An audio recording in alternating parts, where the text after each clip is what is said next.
Howdy, Kansas City Southern, Iowa Eastern Division followers and all that stuff. If this is your first time watching one of our videos, welcome. If you've watched them all or you've watched a few, welcome back.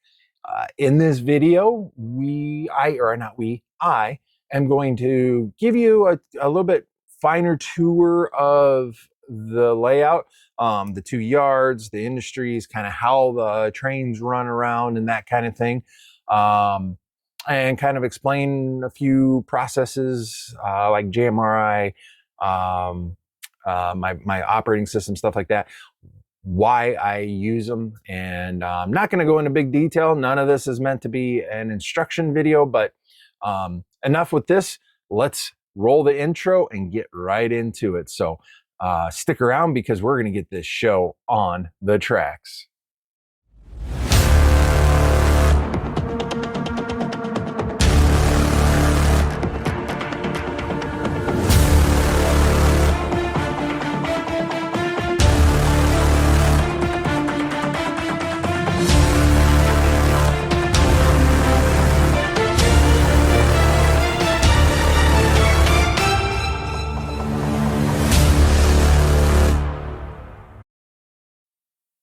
And we are going to start right here. This is the very first section of railroad that I have built, or that I did build. This is the Egremont yard. This yard is a 3-track yard with, it's got an inbound, outbound track. So this is the inbound, outbound track. And then we've got 1, 2, 3 yard tracks. This is the main line here. And this is really the easternmost part of this railroad.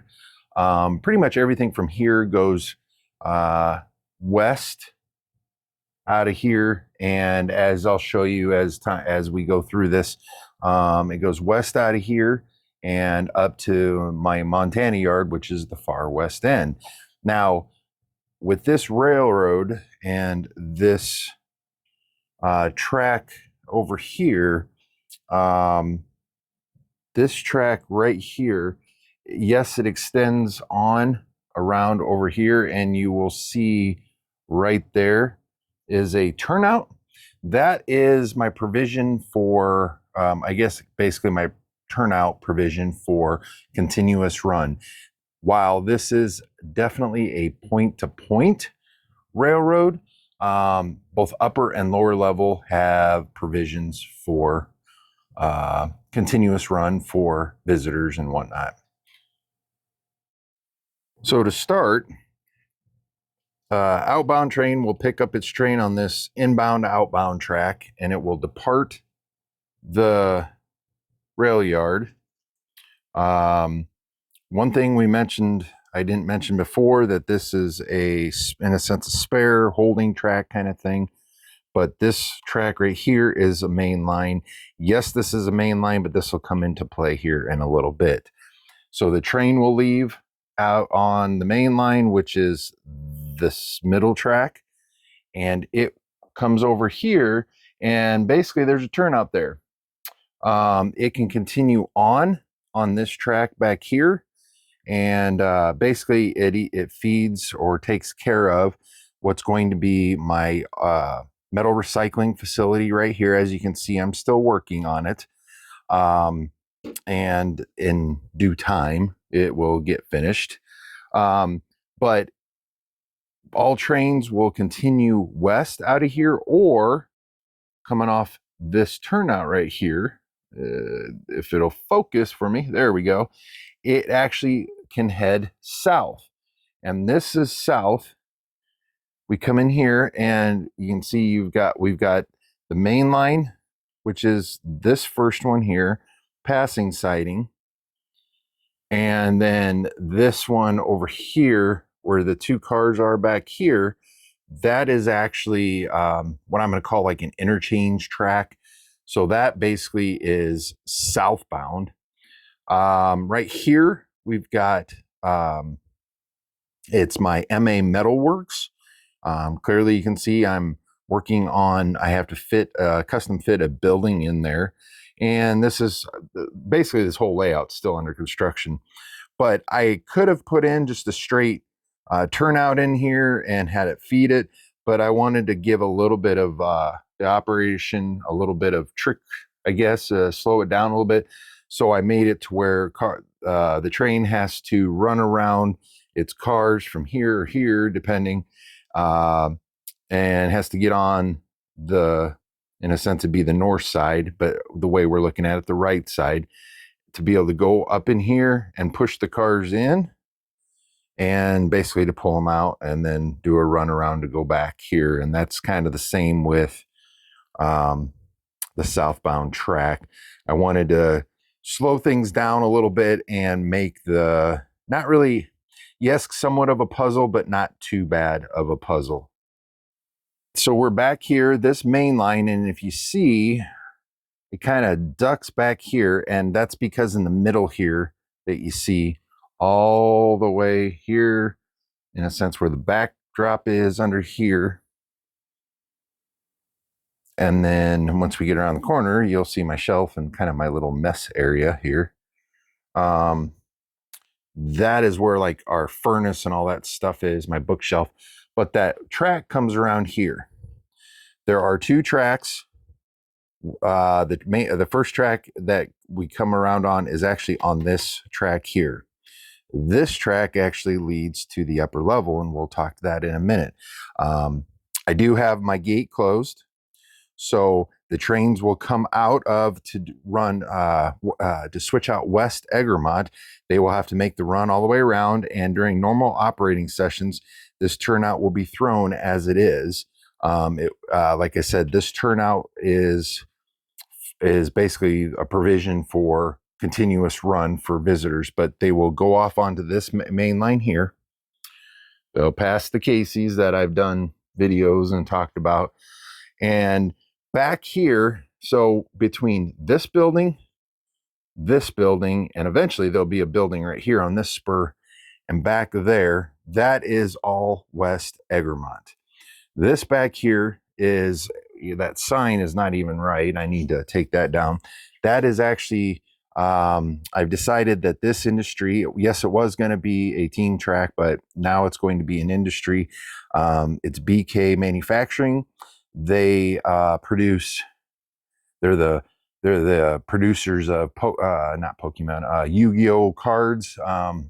It's based off of a family member, so I like to incorporate friends and family into my layout. So that generally can hold about 4 cars. Then we go over back here. This is going to be my C Shilb warehousing, where they just do general commodity warehousing, that kind of thing. And then if any of you ever watched TV, TV shows, especially the one popular one called The Office, this is eventually going to be my Dunder Mifflin warehouse. I thought it'd be perfect for that. As far as the operation goes, between this C Shilb and Dunder Mifflin, I have it in the switch orders that they must keep the cars separated, that kind of thing. Now we go to this front track right here, and this is going to be my Steel and Pipe Corporation or company, whatever you want to call it. And as you can see, I got pipe loads and stuff there, which I got from my good friend Scott over at Scott's Trains. He makes those. Eventually, there's going to be a building off here that goes, on the road that's going to go behind the Casey's, and there'll be a road here and that kind of thing. But anyways, so yeah, the local will come out of here, or come out of Egremont Yard, make a loop around and come over here and switch out these industries. For that, it's kind of confusing, but if you look more towards back here, there is a crossover here, and at the very other end down there, if you can see right there, is basically, it's for a run around. It's the turnout. I put those in about a year ago. So the trains had a way to run around, so when they're done, they can run around their train and drag the cars back to Egremont Yard. Down here is the very west end of the most western part of Egremont, and basically where Egremont and West Egremont and East Montana come together.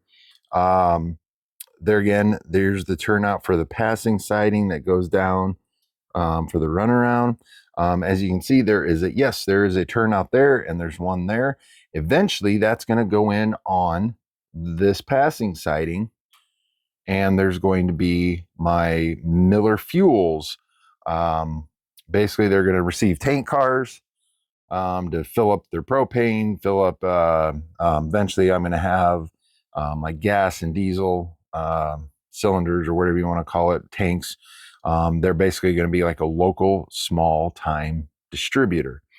This actually falls under the Montana division, where the rest of this was the Egremont division, which is fed out of this yard. I wanted to do this with the Montana just for the sole fact that on the upper level, which is all Montana, there's really only two industries up there. There's the Team Track, and I got Ogundape Grain up there. And so I wanted to give trains coming out of Montana yard a little bit farther run to do for operating sessions. So that train actually is now traveling on this very outside one closest to the wall. Basically, this crossover here is eventually going to go away. That I put that in when I first started building this railroad because I wanted to run trains around, stuff like that, but it's going to be gone. So there again, on the very outside track, it takes another trip around the front side, around like where the furnace is, and goes to the other side. Here we are. The train will come across here on this track, and as soon as it crosses over, it actually starts making its incline. And if you look clear to the back here, it starts making its incline, and from this point here all the way around underneath here, you can kind of see right there, there's some of the track. It climbs all the way up till we get up to here. And this very, very back here, backtrack is where it comes out. And it comes around. And so I'll explain this a little more when we come back around. But this turnout, which is tied into this turnout, is my provision for continuous run on the upper level. So here again, we are going to be running on the outside, very closest to the wall track. And as you can see, it takes and goes around. And on the upper level up here, there is actually, yes, I have a passing siding, a storage track kind of thing is what I use it for. Yeah, so there again, that goes around the furnace and all that, and we're going to go to the other side. So as you can see, this is the other side. It's the outside, and actually you can kind of see the lower level too, and it'll eventually be scenic as well, because this is what first thing you see when you come down the stairs. But we've got signals here for both the passing and the main line. And then it comes around here, goes across my lift gate here, where this lifts up, this right here lifts up. So that way, like when I'm working and stuff like that, not operating, I don't have to worry about ducking. It'll go behind this row of buildings, and I'm going to go back to the other side and explain some more. The track runs right back behind these buildings, and eventually I'm going to have more lighting over here, but in due time. The track runs behind.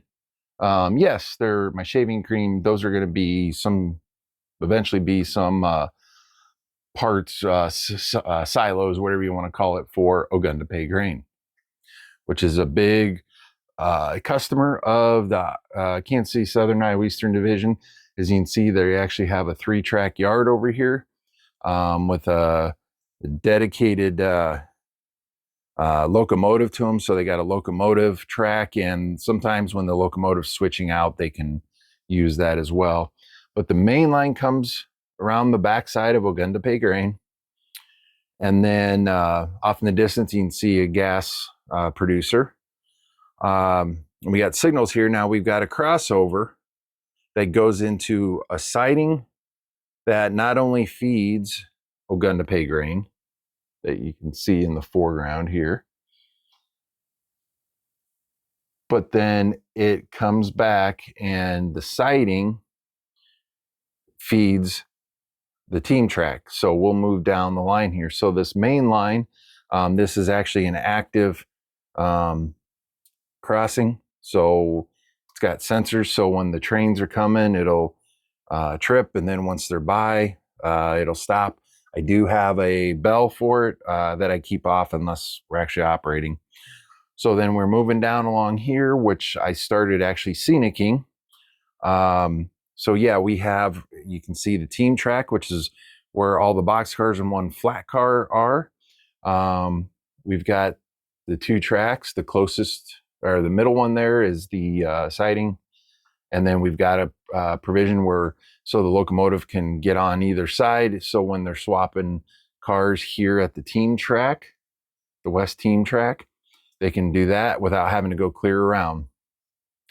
From there, the locomotive or the train will continue on around this. So, and under, like we said before, under normal operating provisions, this track here is going to be thrown to where it goes on this track right here, not back here. If I'm doing continuous run, the two turnouts are connected by one switch and it'll continually run around on this one. So this one is just basically just a continuous run. It goes around and still that middle one. And as you can see, we've got a turnout here. This turnout feeds back into this front passing siding.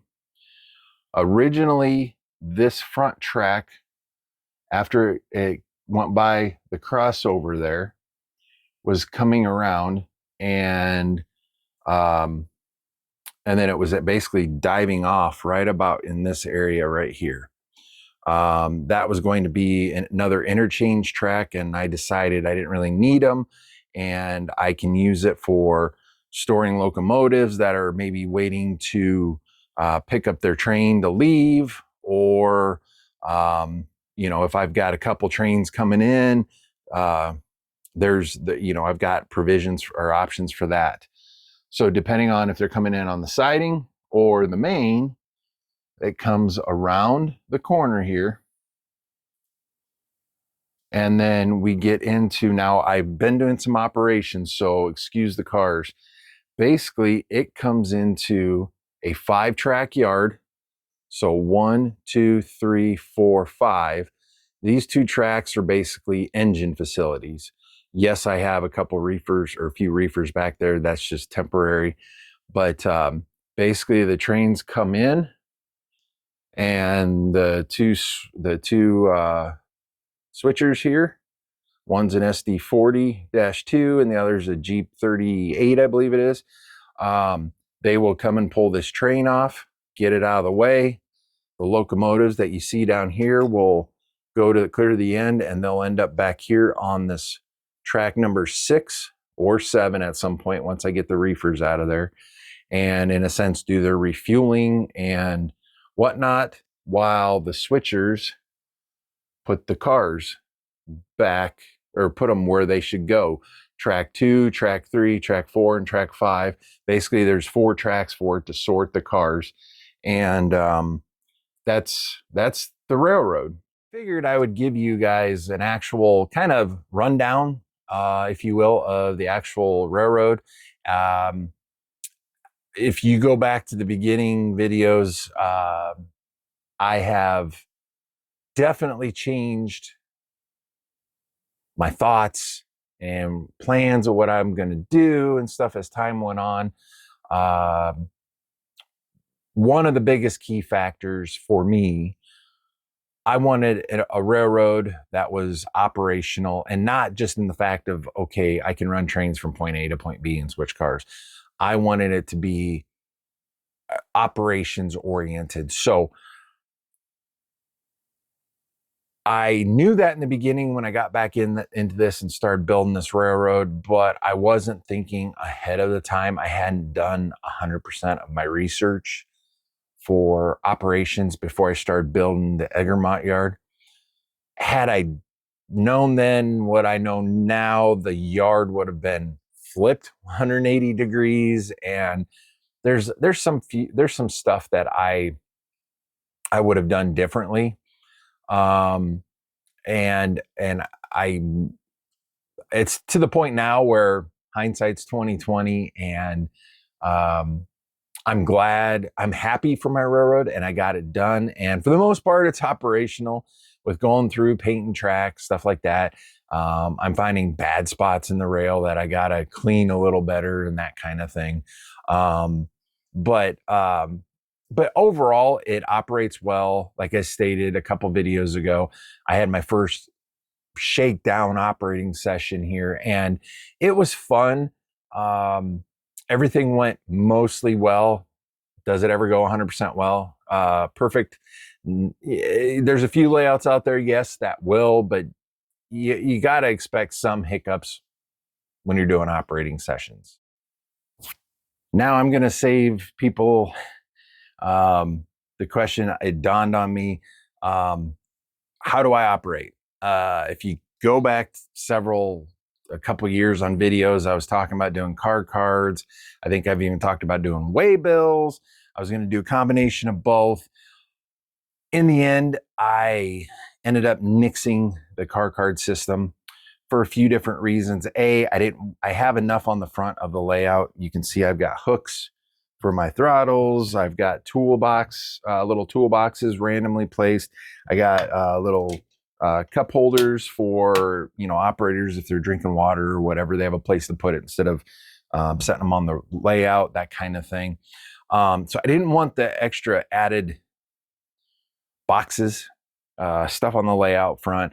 The other thing too was I wanted to be able to operate my railroad without having people here like in between operating sessions. My former railroad, I did car cards with switchless. So basically my car cards, you flip the way bills, blah, blah, blah, go back, write out the switchless, and then basically the operators run off switchless and take the cards and put them where they go, and then you flip them, that kind of thing.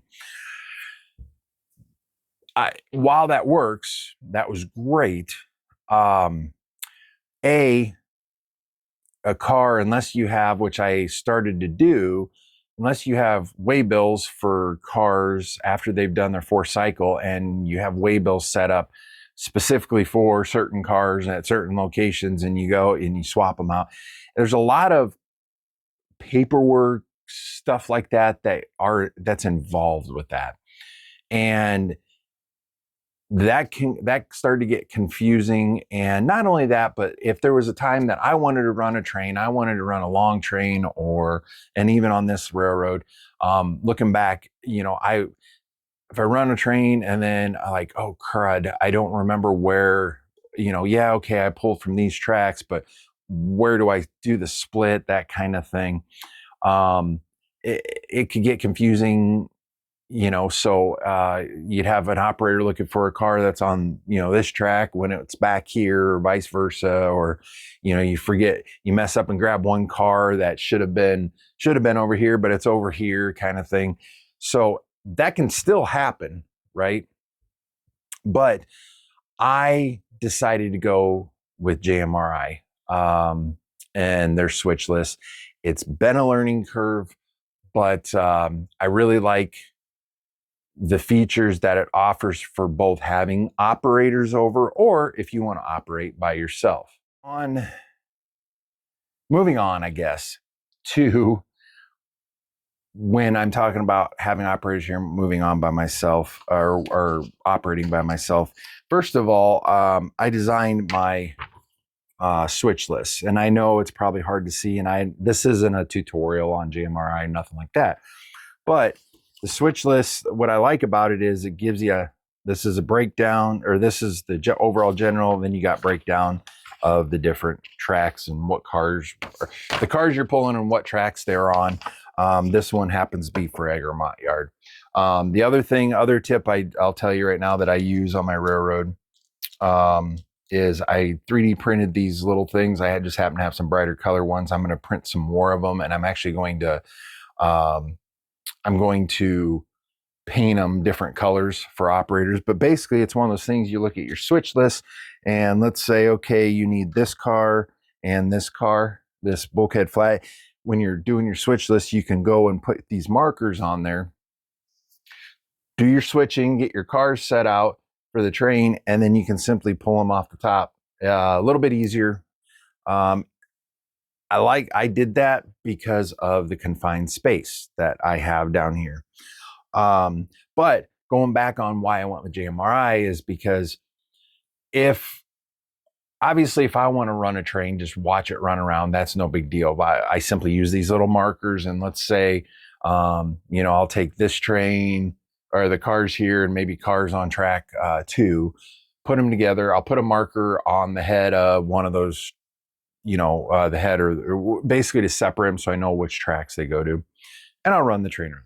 It's no big deal. I can do that just so I know when I'm done, I put them back in the tracks I got them from, so it doesn't mess up JMRI and where things are.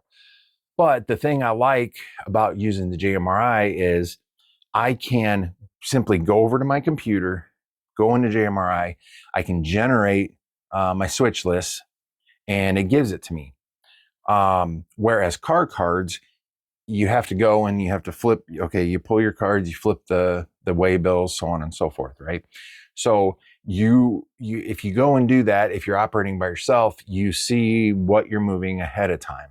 You already know, so you go operate it, blah, blah, blah, do your thing.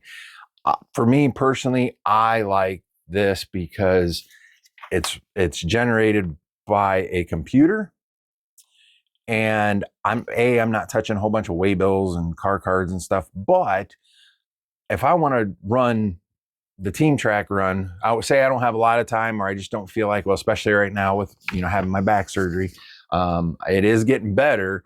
But there are times where I can't really stand down here that long, maybe 20 minutes, a half hour.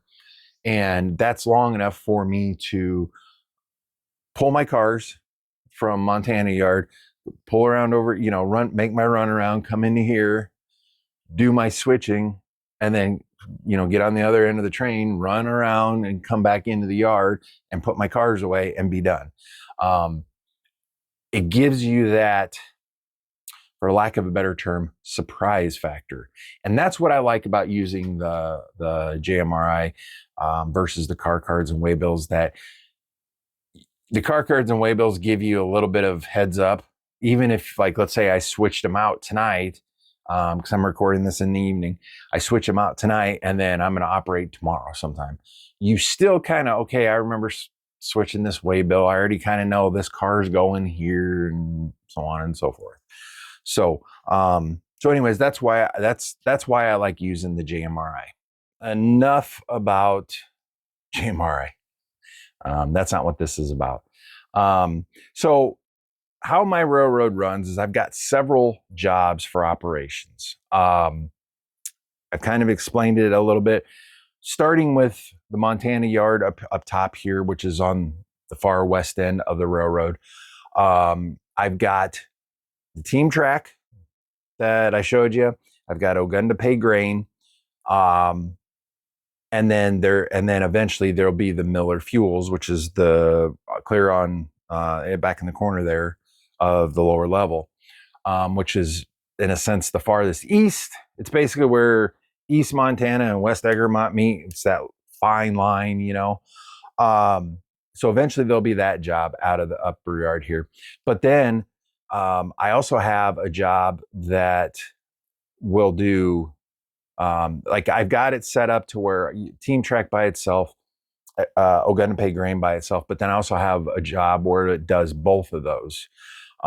Eventually, once I get Miller Fuels track in and stuff, I may end up adding to where Miller Fuels has its own, and then basically all three of them kind of thing. So I don't know. We'll see at that time. But then, so yeah, that's basically the upper level. That's Montana Yard. Now on the lower level, coming out of Egremont, like I showed you, I've got South Egremont South, which switches out the South Interchange track and MA Metalworks, but that also does the Alter Metal recycling that I'm doing. And then from there, I've got West Egremont, which I showed you guys, which has Dunder Mifflin, Seashield Milling, or I'm sorry, Seashield Warehousing, Steel and Pipe, and BK Manufacturing. That alone is a job in itself. So then I've got yard. So I've got, in a sense, yard crew on both upper or Montana and Egremont Yard. But then I also have a transfer run that runs from Montana Yard to Egremont Yard and Egremont Yard to Montana Yard, transferring cars for the different locations. That is basically a run from up here, the upper level to the lower level, and then lower level to upper level. The kind of the fun thing about that is, being that this is more or less two towns right next to each other, you don't really get to do a lot of big locomotive runs. A couple locomotives to be able to do the run is more than enough usually for any of these runs. Not only prototypical wise, but modeling wise, like being able to pull the cars properly and stuff like that. Where the transfer allows for more locomotives. So as an example, I earlier did my transfer run from Montana Yard to Egremont Yard, and then I did my Egremont Yard back to Montana Yard. You might be wondering or questioning, well, what's the big deal? You're running from this yard to this yard. You're just running basically a circle down and a circle back. Well, here's the thing.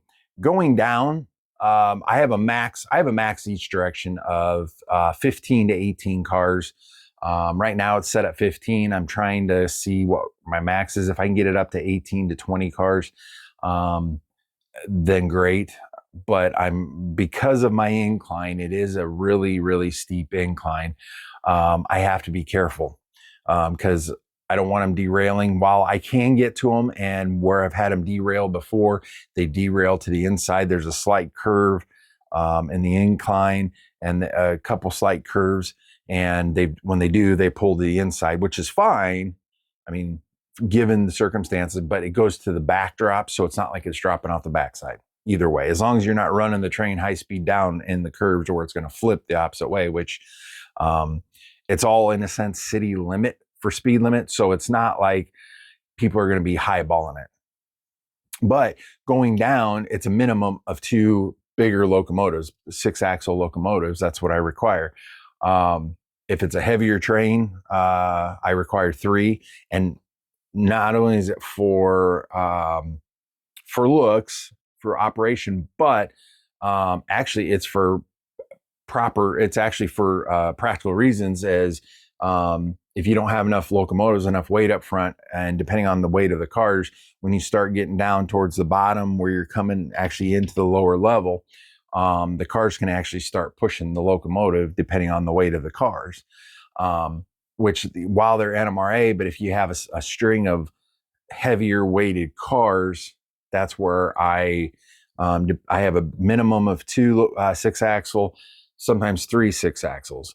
Now coming up, it's a minimum of 3, recommended 4 to pull the hill. That kind of gives you that extra 3 can do it if you're only pulling 10 cars or less. But like this train that I did was a 14-car train that I did that I was coming back up here. I was pushing the max of 15. I have, you see here, I've got a Gray Ghost SD60 with a ET 4400.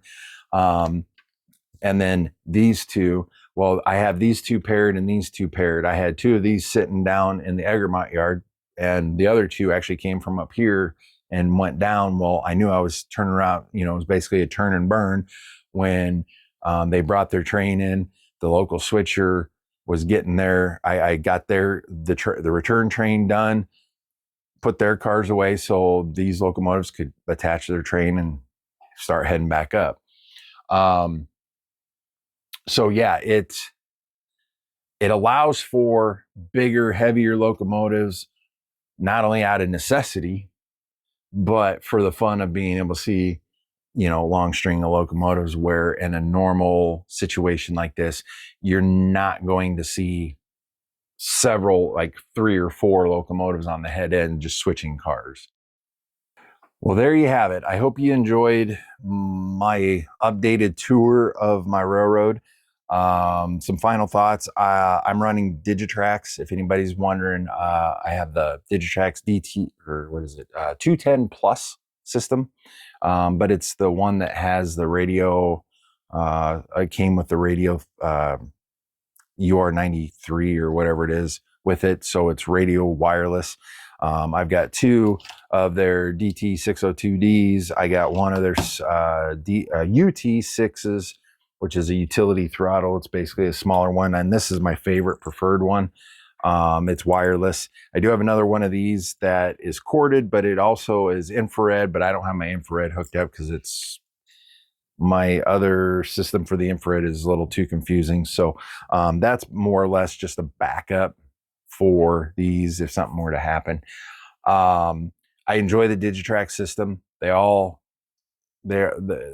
It's your personal choice. It's what I had years ago. So when I got back into it, I still had a few Digitrax components, and I looked into NCE and a few others, and I found that the Digitrax system was better for me. I am running it at an 8 amp setup versus the 5 amp. I have the Digitrax power supply, which is more than enough power for, I could actually use that for my accessories. But I chose to do that. Eventually I would like to get a booster, like a DB150, an older one, so I can have one for the upper, one for the lower. I do have upper and lower levels separated, as far as, and there's circuit breakers in, and I have lights on the front panel down here, and there's a set right up over here. Green, it's good. If yellow or amber if something's wrong. So I really like the system, and that's what I use. I hope you enjoyed this updated layout tour. Some of you may notice too, before I had a black sheet up here, which I used for my balance, or my skirting from the layout. You may have noticed in the video, I don't have it up all the way around. While I do have it for all the way around, with the exception of right here by my computer, I have them open for under normal circumstances. When I have people come over to operate, I actually close them up. I have hooks under there. It just makes it look neater, less confusing. But back here, I ended up buying a light sky blue one.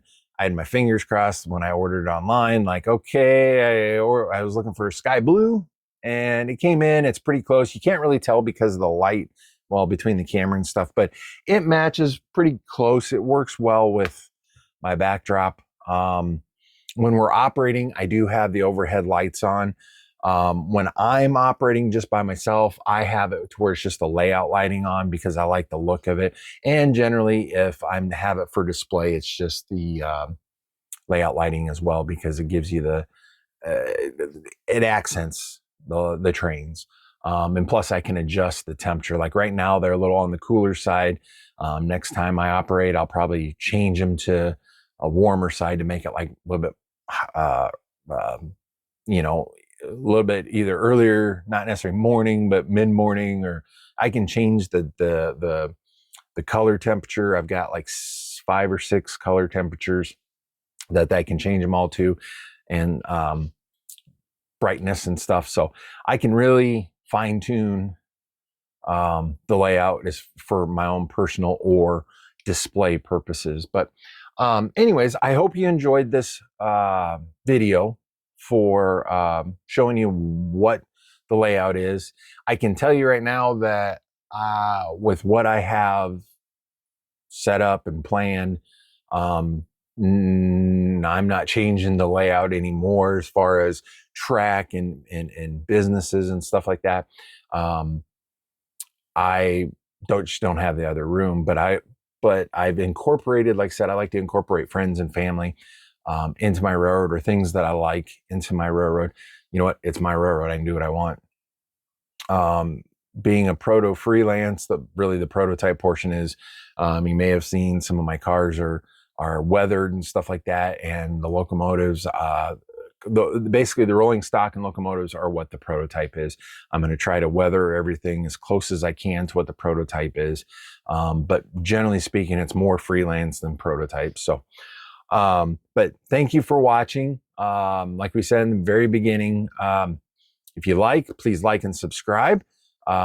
We are our subscriber counts getting up there. We're getting close to hitting 1,100 subscribers.